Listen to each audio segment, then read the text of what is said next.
record this. Randy Couture, I want to say congratulations on your retirement, because that is the most perfect idea that could ever happen for you, because you had no business fighting Lyoto Machida in the first place. So Dana White can't say anything about boxing making the mismatches, because this was definitely one, if I've ever seen one. Because he had a great career, but this fight should have never been made. I mean, never been made. But this is a highlight fight for Machida. There was nothing he could do except for he putting Randy Couture on his resume. Couture did as much as he could with this kid, but this kid is just unbelievable as far as martial arts. He got knocked out with the crane kick from the Karate Kid. That's how embarrassing. That's how his legacy is going to go down. This guy hit him with a Daniel LaRusso jump kick and knocks him out. How embarrassing. Did you not see the Karate Kid?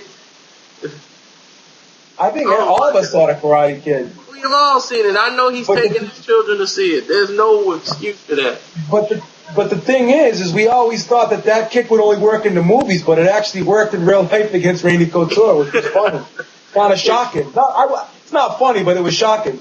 Yeah, it was shocking. I mean, I knew he was going to get knocked out, so I didn't know what was going to come. I didn't know it was going to be by strikes or kick, or he was getting knocked out. I mean, going into this fight, if you thought Randy Couture was going to make it to the bell, the believing in that, the natural stuff, I mean, that's just theatrics. There was no way Randy Couture was going to survive in the ring with Lyoto Machida. I mean, the guy is just a wrecking ball. I would love to see a rematch with him and Rampage.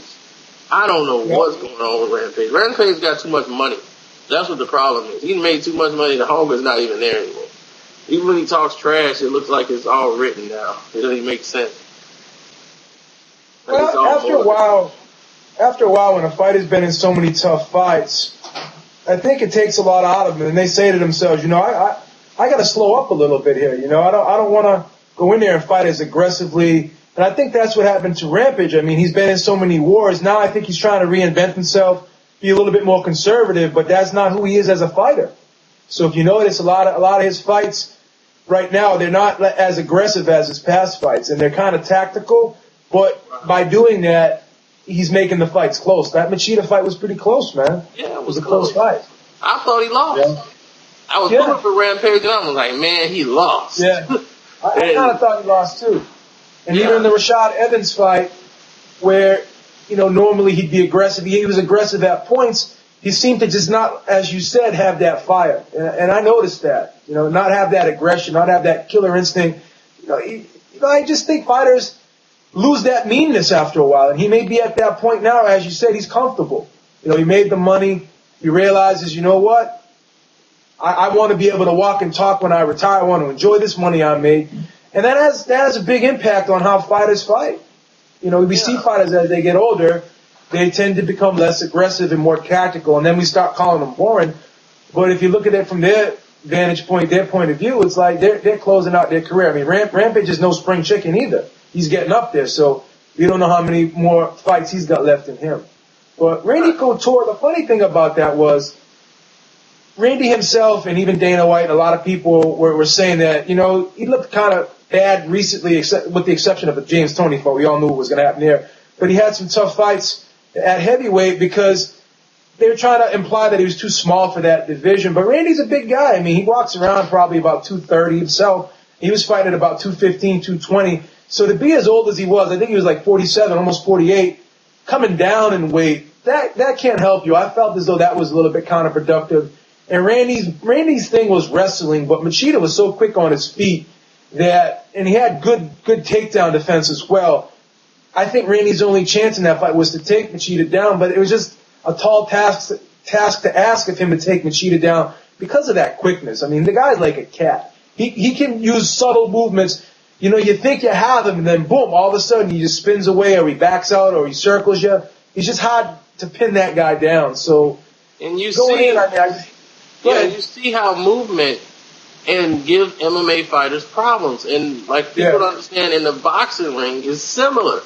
The guy has subtle movement and can just move slightly. They don't have to run out of the way you exert a lot of energy trying to get that person out of there, and it makes the fight look ugly to certain people, but to people like me, I enjoy the elusiveness of it. That's a skill. It's an art to make a guy miss and then you being able to strike. So when we see Floyd Mayweather do it, and then you see other people try to do it and emulate it, and then you understand the art, and it's very difficult to do, to make a guy miss who's right in front of you. It's not as easy as it looks. Floyd Mayweather makes it look easy when he's doing it. It works to perfection, but how many Floyd Mayweathers are out there? But when Machida does it, it looks effortlessly too. Because in MMA, that's randomly seen that a guy hits and don't get hit. Then in MMA, it seems like they just attack with reckless abandon and they just go right at each other.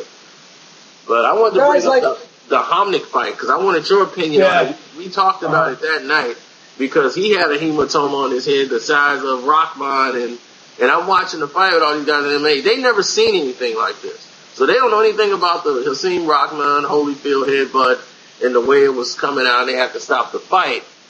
Even though Homnick had a great round 5, I mean, he had an outstanding round 5. I think he got a 10-8 out of that round. There's no way that fight should have continued. No, I would have never let that fight continue. I was cringing because I was saying to myself, what if he gets hit on that hematoma and that thing explodes? I was just like sitting at the edge of my seat, like, is that thing going to pop open or what? Because I don't know. You could say he almost won at the end. It looked like he was going to stop Aldo, but it was still a risk. I mean, if Aldo, hit him with an elbow on the sharp point of his elbow and just nipped him on that thing and that thing busted open. So you never know. Even if you look back at the Yuri Foreman-Cotto fight when Mercanti Jr. allowed Yuri Foreman to continue. By allowing him to continue, he was doing further damage to that knee and making it worse for himself. So correct. It's better to just, live to fight another day.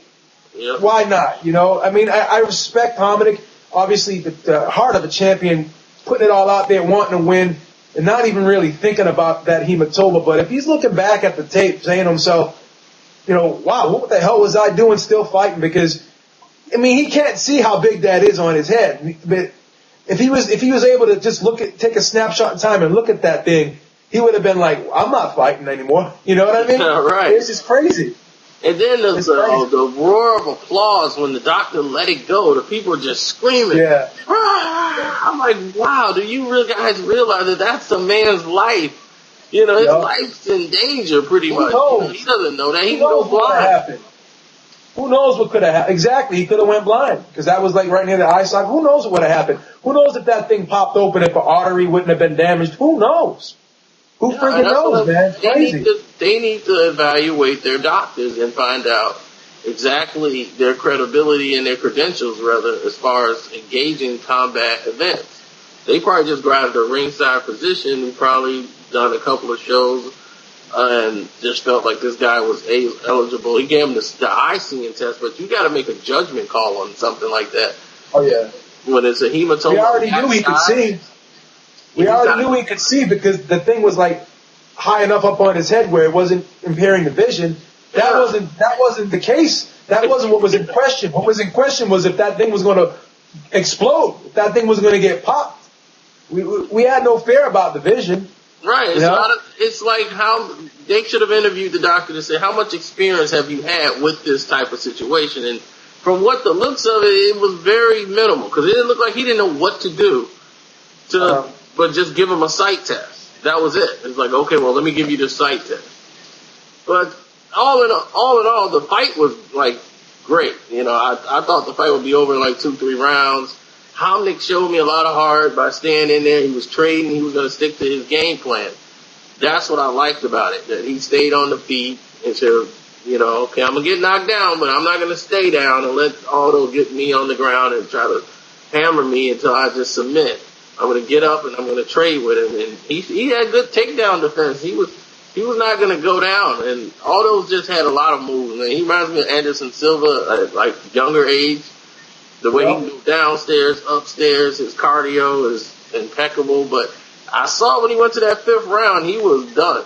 So if you can take him to the late rounds, you might can get a knockout if you're a heavier hitter. You might can get a knockout. I gotta tip my hat off. I got to take my hat off to Dana White because once again, he gives you a solid card from top to bottom. I enjoyed every fight on this card. I thought it was very entertaining. And these guys are evolving as athletes. We're seeing a lot, as you said, a lot more technical fights.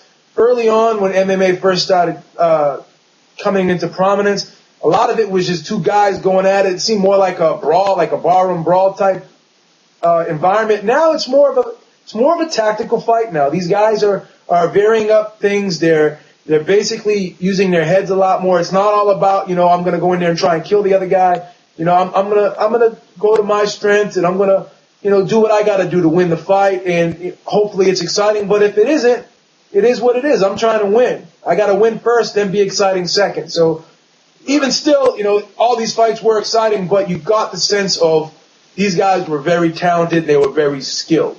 They weren't just in there looking to kill each other. They weren't barroom brawler type street fighters. These guys were real athletes, and I think MMA is really starting to come into its own, and I think the shows are continually getting better, and I think that the sport will get better and grow.